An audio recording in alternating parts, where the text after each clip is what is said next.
CDC is warning people to not eat raw cookie dough because it may contain germs that can cause severe diarrhea. But on the bright side, you can eat cookie dough without ever gaining weight. In and out.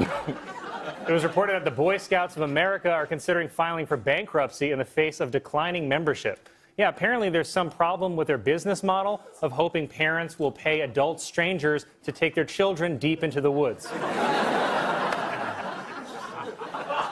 It was announced that the Broadway musical Avenue Q about raunchy puppets will close in the spring after 15 years.